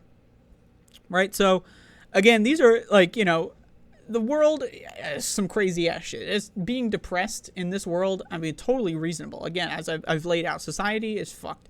The idea that anyone is out there who is not depressed, that's insane to me. That's crazy. Like, I feel like the only way you're not depressed is either you're extremely lucky, you've won the lottery, or you are an abuser and you enjoy abusing other people, and that staves off the depression. Those are really the only two options, really. I don't know how the fuck you could survive on this planet without being sad almost all the time. Personally, that's just my opinion. But again, I do think people should have a right to kill themselves. I do think that it is not unreasonable, if you believe in bodily autonomy, that you believe people should have a right to kill themselves. Now, again, what are you going to do? Fine them after they kill themselves? What are you going to do? Put them in jail after they kill themselves, right? So it's one of those things where there's really, in a lot of cases, no innocent victim, in the sense that if you kill yourself, that is an act of violence upon yourself. So you are both, I guess, a victim and a perpetrator, right? But there's no, like, innocent bystander. You know, a lot of the, you know, there's all, I'm not talking about murder-suicides, you know, that's a whole different topic. Right? So ultimately, you can't really stop people from killing themselves if they truly want to. But the thing is, the idea that society is just not you know, they're not really doing much. You know, their society as it stands is producing conditions that make more and more and more and more people suicidal and depressed and anxious and sad all the time. They're producing more and more and more and more depressed people, suicidal people, and they're getting less and less and less and less reasonable when it comes to helping people. And also, let's say it's getting harder and harder and harder to actually survive. You know, rent prices are skyrocketing. There's a fucking trillion wars going on. There's a pandemic raging. Everyone's sick all the time. The climate apocalypse is crazy ass shit, right? So, you know, again, it makes total sense to me to just want to check out. But again, we really need to have a society where we just fucking care about each other, dude. Like, shouldn't that be an obvious one? Like, shouldn't we just, I don't know, look out for each other? It's just an idea, you know. Call me an independent free thinker, but I think it would be pretty neat if we built a society based on love and compassion. I don't know, man. I'm just, you know, think about it. Geez. Okay. Shit. Let me speed run talking about Israel here. And then we're going to get into Trump. Okay? And then that's the end of my show. I'm sorry I took so long on the whole suicide thing, but, you know, it's one of my favorite subjects. So, what's going on with fucking Gaza right now? So, Israel is bombing Rafah. For those of you that don't know, whatever, Gaza is the most densely populated concentration camp on the planet. About two and some change, you know. Some estimates go up to 2.5 million. Some say 2.3 million, 2.4 million people lived in Gaza. Over the last 80 years or so, basically, Palestinians, people that have been living in the area formerly known as Palestine, basically were ethnically cleansed, you could say, by a bunch of religious supremacists that used and weaponized the Holocaust as a way to seize power. So there is a certain sect of highly religious Jewish people, Zionists as they're called, who after the Holocaust happened, the Nuremberg trials and so on and so forth were underway and happening, and the crimes in World War II and all that, like, you know, the Holocaust is over, they're dismantling the system. Zionists seized that opportunity to create some sort of like return to the Holy Land project. You know, there are people already living there, but along with the help of especially the British Army, which kind of had a lot of military bases in Palestine at the time, and other Western powers, they basically let the Zionists do whatever they wanted and formed the country now known as Israel. Now, it's not really a country because it's really just a British military base where the British basically just relinquished control to a bunch of religious freaks. That's how Israel started. It's really just a fake country. It's a military base. So when the Zionist freaks weaponized the Holocaust, at that moment, the worst thing that ever happened in human history, right? Full stop, you know, they weaponized that to do a project that is arguably even worse. And what they did was they went to Israel and they basically murdered a shitload of people and forced them into small areas, Palestinians into smaller areas, and then brought along a bunch of people who had no idea what was going on and just wanted to be safe. And, you know, a lot of Jewish people did not feel safe. So for the religious freaks, the Zionists, the scumbags, the Nazis in a different, you know, in a different clothing, they weaponized the Holocaust and the feeling of fear of the average Jewish person in Europe at that time and said, come on down to Israel. We got a cool project going along. Right? And now, I'm not going to sit here and tell you every single Israeli in the 1940s was an evil person. That you know, in the late 40s, early 50s, I'm not going to sit here and tell you that they're all evil. A lot of them just wanted to feel safe, and they thought that their leaders would help them feel safe. And a lot of them did not even know that people already lived in Palestine. A lot of them didn't know that. Okay, I'm just being honest with you. Okay, that's what happened. But also, a lot of them reveled in that fact. A lot of them were hyped. A lot of them were like, oh shit, we just had a Holocaust committed against us. That means we get one freebie. Right? So they basically ethnically cleansed a shitload of people in Palestine, murdered a bunch of people, and created an enlarged colony, a military base in Palestine. And over the course of the 1950s all the way up until, like, let's say 2006 or so, they basically kind of over time shrunk Palestinian land, so to speak. So the colony got bigger and bigger and bigger and bigger. Palestinians were forced into smaller and smaller and smaller and smaller locations. Now, again, we live also on a planet with a population rise over time, right? So we have more and more people over the last 100 years on this planet. We've had more and more people being born. So there are a lot more Palestinians in a lot smaller places, right? And that is how you get to Gaza. The most densely populated concentration camp on the planet. In 2006, I think it was 2006, basically Israel left Gaza. They occupied Gaza for a significant period of time. They left Gaza, created a giant fucking wall around it, and created the Gaza concentration camp, an open-air prison. You're not allowed to leave, and you're not allowed to enter unless you get Israeli governmental permission. Now, again, it's just a military base. It's not even a real country. And let's just fast forward to 2020, COVID-19 pandemic. You know what Israel didn't do? Let Gazans have healthcare and treatments for COVID. They did not let Gazans get vaccines. They refused to let Gazans get a lot of COVID treatments. Now, if you remember in the early days of the pandemic, which of course is still happening, there was a lot of medical research coming out of Israel. Israel, in general, has a lot of top scientists that work there. Again, there were a lot of really brilliant scientists that worked in the Nazi government of Germany as well. So Nazi scientists are not just a thing of the past, they're a thing of the present, right? And they were coming up with a lot of treatments and how to, you know, prevent death from COVID and all that kind of stuff, and they refused to let any of that into Gaza. And now, fast forward a couple more years, you know, again, kids being murdered every day in Gaza, the press, journalists being murdered, at least once a month. You hear a story about someone getting murdered just because they took a picture of an IDF war crime or something like that. And a lot of people that live in Gaza are fucking pissed because they've been living in a concentration camp their whole lives. In 2006, all the way up until 2023, right? That's less than 20 years. You want to know what the average age is or was in Gaza on October 6th of 2023? The average age was 17.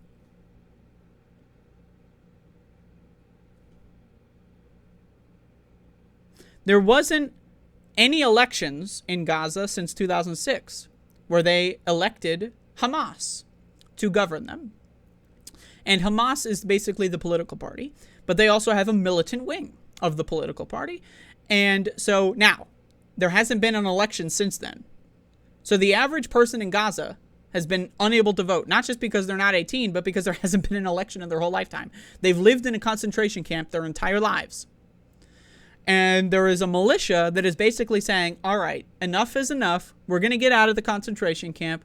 We're going to get revenge for nearly 100 years of torture on our people. Now, everything up until there, Hamas is totally reasonable. Let's just be honest here. Like, the idea that your people can be concentrated into smaller and smaller and smaller places, get less and less and less resources, and then be locked in a cage, essentially, an open-air cage, for about 17 years or so, right? It is entirely reasonable to want revenge. Now, we can argue about whether or not revenge is good or not. I'm typically against revenge. It doesn't really help anyone. But you can understand why someone who's lived their entire life in a concentration camp, they see their mother getting bombed, they see their brother getting their leg shot off by a sniper for going on a peace rally, they see their mom in a wheelchair get their head fucking exploded by a fucking rocket from the ground. You watch all this stuff. It is extremely reasonable to join the militant wing of Hamas, right? Now, what is slightly unreasonable, and I say slightly here, and that may be controversial, is for Hamas to target civilians on October 7th. I personally believe that attacking innocent people is never acceptable. But it is entirely reasonable to understand why someone who has lived in Gaza, which is a concentration camp, their entire life, would also not believe that there are innocent Israelis. That is reasonable. Am I saying it's correct? No. But it is reasonable to understand why someone would think that. How in any world can people just sit there and do nothing while there are people in Gaza that are starving for decades, while there are Palestinians getting their fucking limbs shot off by snipers for going on peace rally marches, while there are journalists and Palestinian journalists getting fucking rocketed and bombed for decades, right? It is reasonable that they would say that there's no such thing as an innocent Israeli. I don't believe that. There's a lot of people born in Israel that are like young, for example, like a lot of kids. They haven't had the opportunity to escape the colony, right? So there are innocent Israelis. That is obvious, right? So Hamas targeted a lot of innocent civilians. I disagree with that. However, again, from their perspective, it kind of makes sense. It kind of does, okay? From their perspective at that time. Now, again, October 7th, Netanyahu knew it was going to happen. He actually let it happen. He lowered security so that Hamas would get in. So you can argue that Netanyahu also murdered all those innocent civilians. He refused to protect them. He let Hamas do this so-called terror attack. Now, again, there's a lot of lies about the initial terror attack.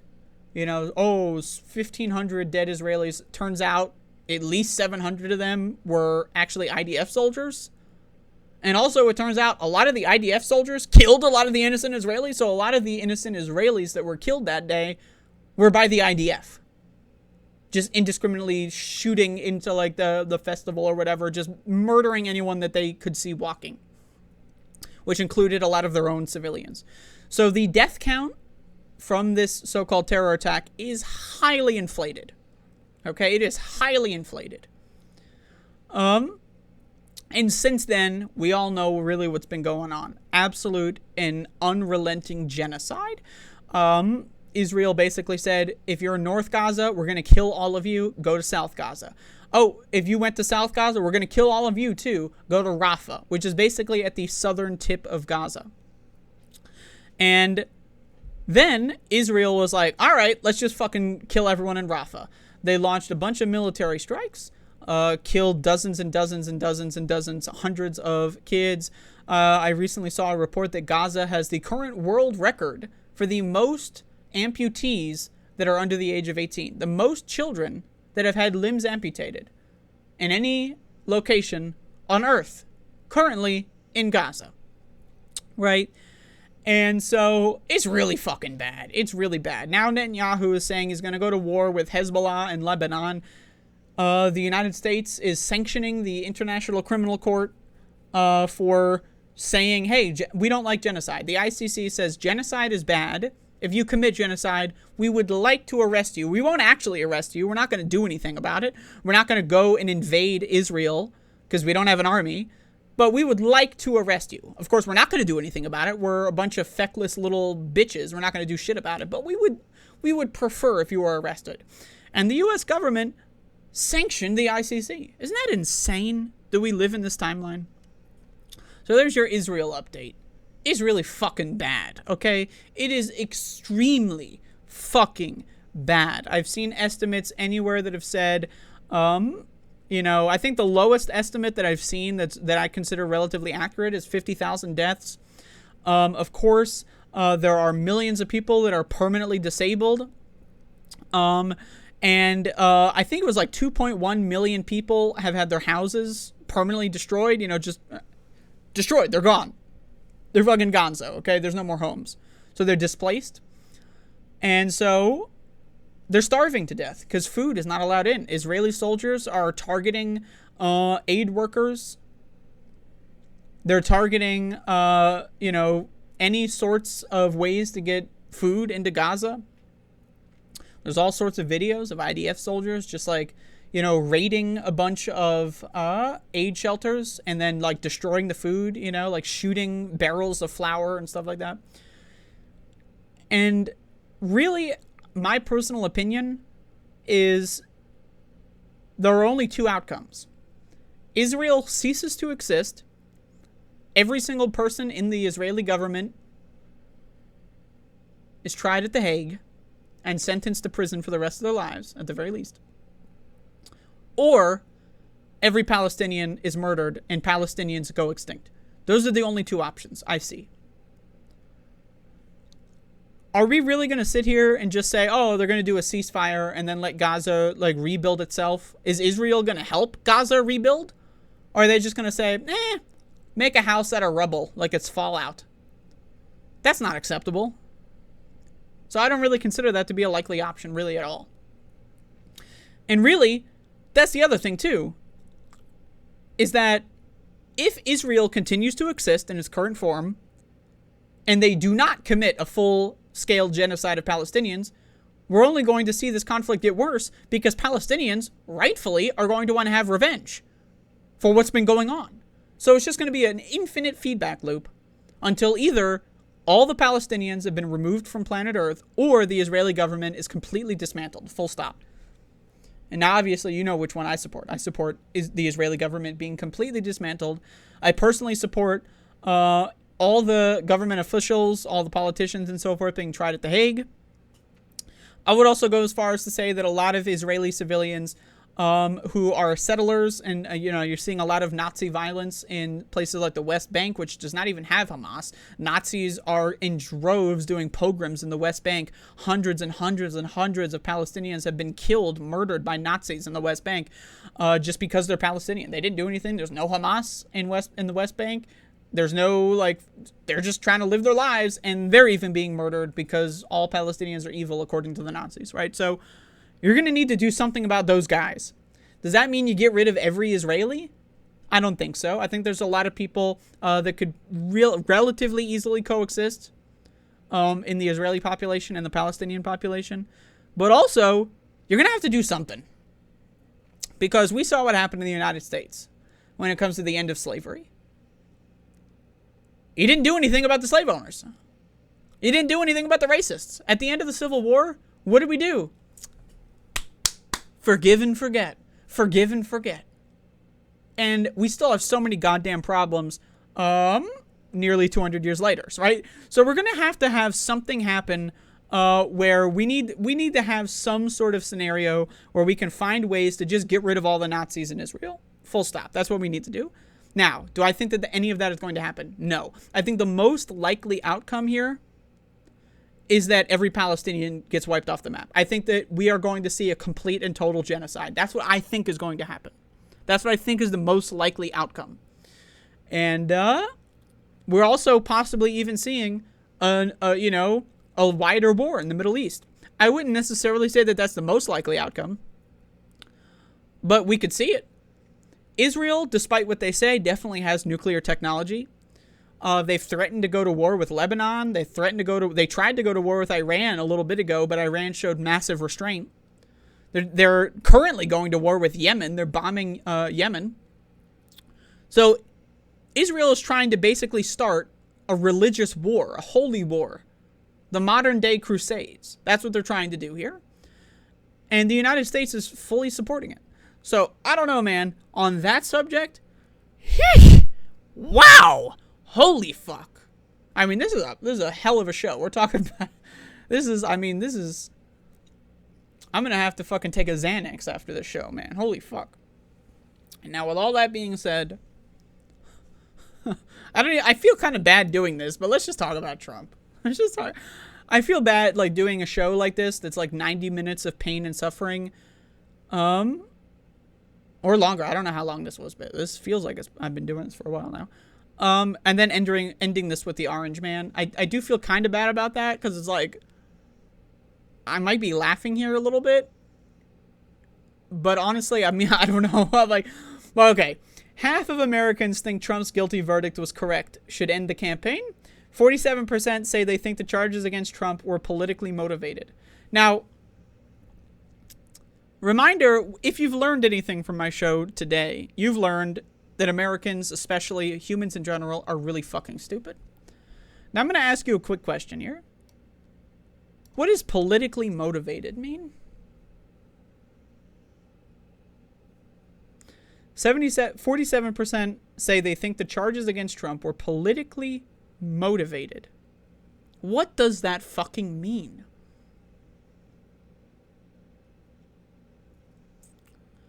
Well, if you ask those 47%, they'll say the demon rats just want to get rid of their opposition. My response would be, so wouldn't it be politically motivated if they didn't charge Trump? That would be even more motivated by politics. If they knew he committed crimes and refused to charge him, which they did for so many years, that is also politically motivated. So, because it's a politician, no matter what you do, it's politically motivated. So the idea that this is like some talking, they're politically motivated. We're talking about people who don't know what words mean. 47% of Americans are seemingly illiterate. They don't know what the fuck words mean. Politically motivated? No fucking shit. We're talking about the fucking judicial system, which is the foundation of politics. That is how politics interacts with the people in the most likely instances. Our cops and the judicial system, with cops are an arm of the judicial system, right? That is politics. That is how politics interacts with people most likely. So the idea that is even a question, or that people even, like, it drives me insane how stupid people are and how fundamentally illiterate most human beings are.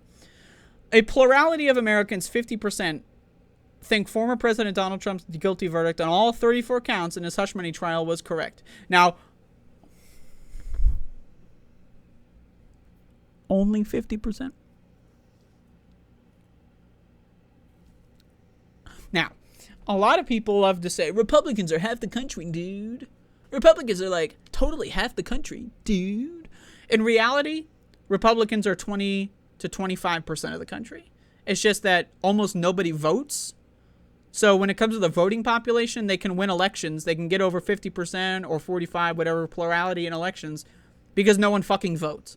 But registered Republicans are an extreme minority. With that being said, the idea that only 50% of people think that this is a correct verdict, that is fucking crazy. That is fucking crazy. I'm sorry, you have to be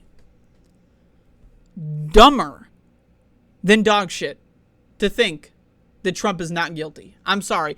You have to be an extremely stupid motherfucker.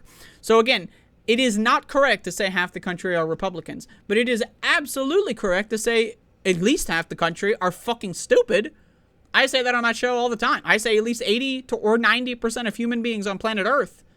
I would even go as far as say 98.5% of Americans, especially, too dumb to live. These are some really fucking stupid motherfuckers. But the fact that this is only 50% is insane. 49% think he should end his 2024 presidential campaign over the result. That is fucking sane. We have a significant problem when it comes to intelligence of this species. Really. We are talking about dumpster sludge in the skull. You do brain surgery on motherfuckers, you cut a hole in the skull, and it's going to leak out raw sewage 50% of the time. I would argue 98% of the time.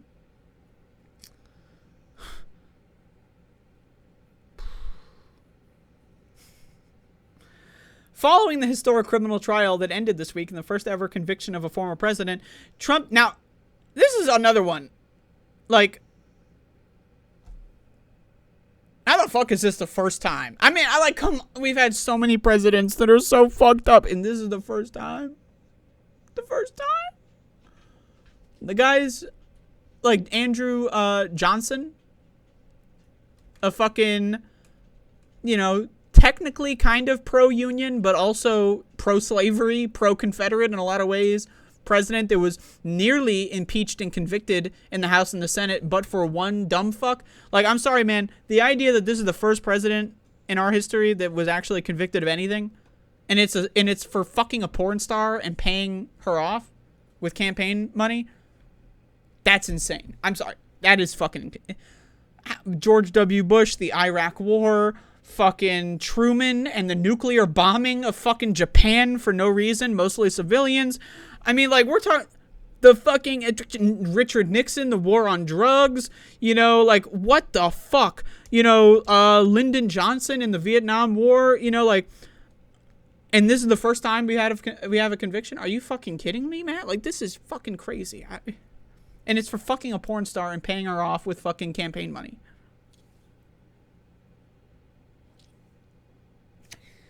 But I will tell you, if there's any story that sums up American history, it is this one. If there's any story that tells you how stupid Americans are, it's that we have had 43 presidents that are all criminals in every way, shape, and form. And the first one to go down only went down because he fucked a porn star and then used campaign money? Jesus fuck. But he still has a favorability rating of 31%. Wow. He's doing good. Jesus. 47% of Americans said they think the charges against Trump in this case were politically motivated. That doesn't fucking mean anything. That doesn't fucking mean anything. That's like saying, oh, how are you feeling? Oh, I'm feeling like a turkey pipe in my sock drawer. What? That doesn't mean anything? What do you mean the case was politically motivated? What the fuck does that mean? It doesn't mean anything. 38% say they were not. I also would argue, if I were asked that question, I would ask the person asking the question, what the fuck does that mean? And they obviously would not elaborate, right? Because I don't think a lot of pollsters are allowed to elaborate. So I can see why someone would say it's not politically motivated, but it's really a simple thing of, like, the question itself is fucking stupid.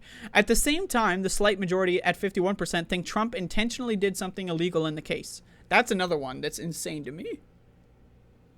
Only half of Americans think Trump intentionally did something illegal. Oh, I'm sorry about that. I'm not actually sorry. In fact, I'm going to drink more carbonated drink.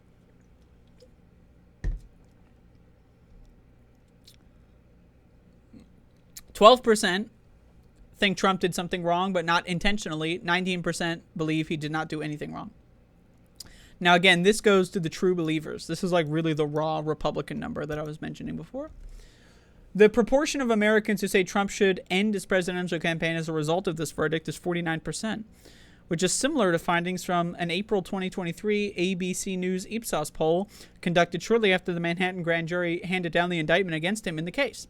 In the April 2023 polls, 48% thought he should suspend his campaign because of the indictment. So the fact that that hasn't gone up, but just 1% is insane to me. Again, Americans will never cease to amaze me with how fucking stupid they are. I hate this country. I hate this population.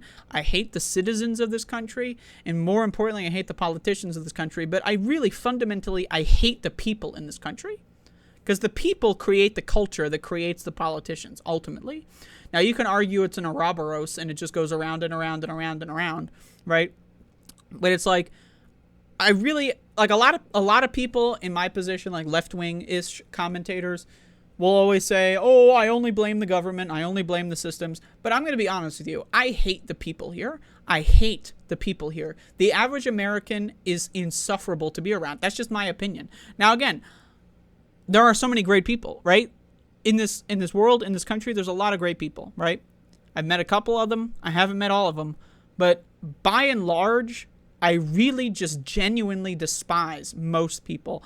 And I know that that's not popular. I know this, me getting on here and saying I hate all of you is not popular, but I mean, I don't hate everybody. I just hate most people. I'm just being honest with you. I could lie and say, no, the people are great. The people are wonderful. It's not their fault they're all fucking crazy and stupid and mean and evil and abusive. It's not their fault. The government made them do it. I mean, I couldn't sit here and lie to you, but I'm just telling you what I really think here. Biden's...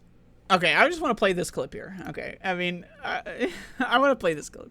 Mr. President, can you tell us, sir, Donald Trump refers to himself as a political prisoner and blames you directly. What's your response to that, sir? Do you think the conviction will have an impact on the campaign? We'd love to hear your thoughts, sir. Should he be on the ballot, sir? Jesus. Now, okay. I'm going to be honest with you. That is amazing. Okay, I have said before that Trump is the funniest president. And honestly, part of me does feel sick to say that because he's also just so horrible. But like, honestly, Joe Biden in this moment, unintentionally, intentionally, whatever, he may have overtaken Donald Trump as the funniest president. This may be the funniest fucking thing in the world. Now, it's important to note that this is like a press conference, like basically denying the genocide of Gazans and basically sucking the dick of Netanyahu, right? I'm pretty sure that was this press conference, right? So he's going up there basically using this moment to say, I am pro-genocide and I am debatably worse than Trump on multiple issues, right? And then, but like he ends it on a high note, man. President, can you tell us, sir, Donald Trump refers to himself as a political prisoner and blames you directly. What's your response to that, sir? Do you think the conviction will have an impact on the campaign? I love his, like, every part of it is gold. I mean, the slow turn, and then, so he doesn't turn and he's already smiling. He does the slow turn. All right, let's analyze this. What's your response to that, sir? So he does the slow turn. He looks like, what do I do? And then he does the extremely slow, weird trapezoid smile. Do you think the conviction will have an impact on the campaign? And then he does the slow turn back. And then just... We'd love to hear your thoughts, sir. Should he be on the ballot, sir? I mean, just every part, the body language, every part of it is amazing. I mean, this is hot. Like, again, and I know it's a clown show. We live in fucking shithole country, fuckville. This is a clown show. But at the very least, there's a little entertainment here. Right? Right? I think.